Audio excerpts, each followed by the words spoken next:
আপনি সেখানে সময় টিভির গুন্ডামি প্রতিরোধ করতে গিয়েছিলেন, রাইট? সময় টিভির গুন্ডামি না, দেখেন সময় টিভি আমি বলেছি সাংবাদিকতা নামে যে ধরনের গুন্ডামি করেছে গত দীর্ঘ একটা সময়, ব্যক্তিগত ক্যারেক্টার অ্যাসাসিনেশন করেছে। আমি একটা করে শব্দ ব্যক্তিগতভাবে ধরে ধরে আব্দুল্লাহ, আপনি অনেক, জনাব আব্দুল্লাহ আপনি অনেক ব্রিলিয়েন্ট, শার্প। আমি একটা করে আসি। আপনি ওইখানে গিয়েছিলেন হচ্ছে সাংবাদিকতার নামে সময় টিভি যেগুলি গুন্ডামি করেছে সেগুলি প্রতিরোধ করতে না। সেই বিষয়গুলো সময় টেলিভিশনের যিনি হচ্ছেন ওখানের, আমরা পরবর্তীতে শুনেছি এটা পরিচালনা পরিষদ রয়েছে, অর্থাৎ যারা এই বিষয়গুলিকে সমাধান করতে পারবে, এটা ফ্যাক্ট বেসড কারা করতে পারবে? মালিকরা। ওটা হচ্ছে ওই যে আমাকে যেটা বলা হয়েছে যে মালিক হচ্ছে কি জানো ভদ্রলোক হাসান সাহেব, আমি ওনার সাথে কথা বলতে গিয়েছি যে ভাই আমরা ভিডিও এভিডেন্স নিয়ে গিয়েছি, ভিডিও এভিডেন্স যে আমি কিন্তু স্বীকারও করেছি ভাই, আমি এটা স্বীকারও করেছি পরবর্তীতে যে আমি গতকাল আপনার উচিত কথাও দেখেছি, গতকাল এটা আমি স্বীকারও করেছি যে আপনাদের একটা প্রপার কাউন্সিল রয়েছে, ওই যে জার্নালিস্ট কাউন্সিল, ওইটা হচ্ছে ওখানে রিপোর্ট করতে হয়। তো যেহেতু এই বিষয়টা আমি জানতাম না, আমি কিন্তু অ্যাকনোলেজ করেছি যে এই প্রক্রিয়াতে আমার ভুল হয়েছে। কিন্তু কিন্তু কিন্তু সময় টেলিভিশন যে প্রক্রিয়া অব্যাহত রেখেছে এজেন্ডা ভিত্তিক জার্নালিজম, যে আপনি দেখেন মানে আচ্ছা, আমরা সময় টিভি নিয়ে আর এত কথা বলবো না। আমি শুধু আপনাকে জানতে চাই সাংবাদিকতার নামে যে গুন্ডামি তারা করতেছিল সেইটা নিয়ে কথা বলতে আপনি সেখানে গেছেন। জনাব হাসান আব্দুল্লাহ, এই অ্যাসাইনমেন্টটা কি আপনি আপনারে দিবেন না কেউ আপনাকে দিছে? এই অ্যাসাইনমেন্টটা আমি নিজ থেকে এবং এই গণ অভ্যুত্থানের সময় যে যে সাংবাদিকদের সাথে আমাদের পরিচয় হয়েছে একটা দীর্ঘদিন, আমরা দেখেছি তারাও আপনাদের মতো করে তারা কেউ হচ্ছে থ্রেট পেয়েছে, সাংবাদিকতা করতে পারে নাই, ফিল্টার নিউজ চালাইতে হয়েছে, ডিজিএফআই থেকে শুরু করে আইন শৃঙ্খলা রক্ষাকারী বাহিনী যখন আমাদেরকে বাধ্য করেছে ওই জার্নালিস্টদেরকে আমরা পেয়েছি। আপনারে কিন্তু আমি আসলে এটা এক্সপ্লেইন আপনি নিশ্চয়ই করবেন, আমার প্রশ্নগুলির সাথে আমি আসি। তাহলে এই অ্যাসাইনমেন্টটা আপনি আপনাকে দিয়েছেন, মানে এটা বৈষম্য বিরোধী ছাত্র আন্দোলন না, বা আপনি বাংলাদেশের কোনো সাংবাদিকতা পুলিশও না, এই অ্যাসাইনমেন্টটা আপনি আপনাকে দিয়েছেন, তাই তো? হ্যাঁ, এটা হচ্ছে আমি আমার জায়গা থেকে দেখছি এটা দীর্ঘদিন ধরে কিভাবে বিরোধী মানে সরকার, প্রেস কাউন্সিল, তথ্য উপদেষ্টা তাদের বাদ দিয়ে আপনি আপনাকে এই অ্যাসাইনমেন্ট দিয়েছেন, তাই তো?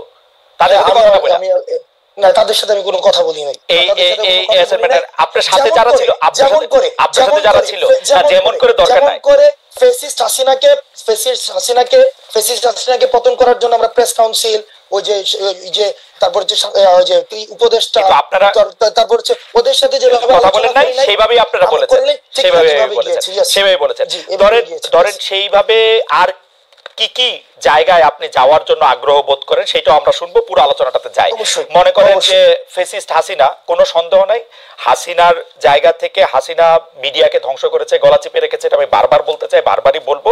কিন্তু এইটার পরে 5 মাস পরে এসে, 4.5 মাস পরে এসে হাসনাত আব্দুল্লাহ মনে হয়েছে যে সাংবাদিকতা নামক করা গুন্ডামি করতেছে, এখন হাসনাত আব্দুল্লাহ নিজেকে অ্যাসাইন করেছে ওইখানে গিয়ে তাদেরকে বলে আসতে হবে কথা, তাই তো? এবং খালেদ মহিউদ্দিন এটা ভুল করেছে যে 10 জনের তালিকা হাসনাত আব্দুল্লাহ ধরায় নাই। 5 জনের কথা কি বলেছে? 5 জনের কথা কি বলেছে? না, আমি কোন সাংবাদিক আপনি কি বলেছেন? খালেদ ভাই পুরো প্রক্রিয়া, অর্থাৎ ওখানে যাওয়ার প্রক্রিয়াটা যেটা সাংবাদিকতা নীতি বিরুদ্ধ বা আপনাদের একটা প্রেস কাউন্সিল আছে ভাই, এটা আমি জানতাম না। ওই প্রক্রিয়া নিয়ে যদি আপনি কথা বলেন সেটাকে আমি সমর্থন জানাবো এবং আমার ভুলের জায়গাটা আমি অ্যাকনোলেজ করব। কিন্তু পার্টিকুলারলি যে জায়গায় প্রবলেমটা, আমি যে জায়গায় আমি আপনাকে ইস্যু ধরেছি, আমারে যদি আপনি জানতে চান আব্দুল্লাহ, জনাব আব্দুল্লাহ, জনাব আব্দুল্লাহ দেখেন, আমি আপনাকে সাংবাদিকতার কথা বলি। সাংবাদিকতা দুই রকম, আমি বলি আমাকে কথা বলতে হ্যাঁ বলেন শেষ করে আমাকে বললেন। কারণ খালেদ ভাই, আপনি পুরো প্রক্রিয়াতে অবশ্যই যে সবচেয়ে বড় অপরাধ করেছে তারও যথাযথ বিচার প্রক্রিয়ার মধ্য দিয়ে তার বিচার নিশ্চিত হতে হবে। আমি এটার সাথে ফুললি এগ্রিড, বিষয়টার সাথে আমি এগ্রিড না। আপনি প্রমাণ ছাড়া আপনি বলেছেন যে 10 জনের লিস্ট হাসনাত আব্দুল্লাহ ধরে নিয়ে আসছে, আমি একজনের কোনো লিস্ট দেয় নাই। সেখানে হাসান সাহেবের সাথে কথা হয়েছে, সেখানে তারিক জিয়াকে কিভাবে পার্সোনালি অ্যাটাক করা হয়েছে, 21শে আগস্ট কিভাবে রিপোর্ট করা হয়েছে। আমি আপনার সাথে একমত আব্দুল্লাহ, আমরা অনুষ্ঠানটা আগাই। আমি আপনার সাথে একমত যে 10 জনের লিস্ট আপনি ধরান নাই, আপনি একজনের লিস্টও ধরান নাই। কিন্তু আমি আমার অন মাই ডিফেন্স আমি শুধু বলে রাখতে পারি যে 2 ধরনের সাংবাদিকতা আছে, একটা হচ্ছে সাবজেক্টিভ, একটা হচ্ছে অবজেক্টিভ। আমি যখন আমার মত দেই, এটা আমার মত, এখন আপনি আমার মতরে আপনি চ্যালেঞ্জ করতে পারেন, আমার মততে আপনি আলাদাভাবে জিজ্ঞেস করতে পারেন। আমার মতের বিরুদ্ধে যখন আপনি আপনার মত দিচ্ছেন, আমি এটা প্রচার করতে চেষ্টা করছি আমার জায়গা থেকে, এখন আমি এটা চেষ্টা করতেছি, আপনি তো এখানে আসছেনই, আমরা অনুষ্ঠানের মধ্যে দিয়ে সামনে দিয়ে আগাই, কারণ এটা আসলে এই কিছু কথা তো আপনার থেকে আমরা শুনতেই চাই। সেইটা হচ্ছে যে ধরেন 158 জন সমন্বয়কের মধ্যে যে আপনি আহ্বায়ক নির্বাচিত হয়েছেন, এটা কোনো বা নির্বাচিত হয়েছেন কিনা, এটা কি প্রক্রিয়ার মধ্যে দিয়ে হয়েছে? ওকে, 158 জনের দেখেন এই যে অভ্যুত্থান পরবর্তী সময়ে সমন্বয়ক নামে আমরা বারবার বলেছি, সমন্বয়ক নামে বিভিন্ন জায়গায় হচ্ছে চাঁদাবাজি, তারপরে হচ্ছে বিভিন্ন জায়গায় অ্যানোমালিস ক্রিয়েট হচ্ছিল। এখন দেখেন বিপ্লব যখন হচ্ছে গণ অভ্যুত্থানের সময় বিভিন্ন হচ্ছে কন্ট্রিবিউশনের ভিত্তিতে আমরা সমন্বয় করেছিলাম, তখন দেখা যেত কি সমন্বয় খুঁজে পাওয়া যেত না, রিস্ক নিতে চাইতো না। কিন্তু অভ্যুত্থান পরবর্তী সময়ে সবাই সমন্বয় পরিচয় বিভিন্ন জায়গায় একটা অথরিটেটিভ একটা মনোভাব নিয়ে যেতে যাচ্ছিল। তো তখন সেই জায়গা থেকে যখন কারো হচ্ছে অভিযোগ আসছে, আমি কিন্তু তাকে অ্যাকাউন্টেবিলিটির মধ্যে নিয়ে আসতে পারি না, কারণ সেই জায়গা থেকে যেন এটার একটা ফিল্টার প্রসেস হয়। আমরা এই যে 158 জন সমন্বয় করেছে, আমরা তাদের সাথে বসেছি।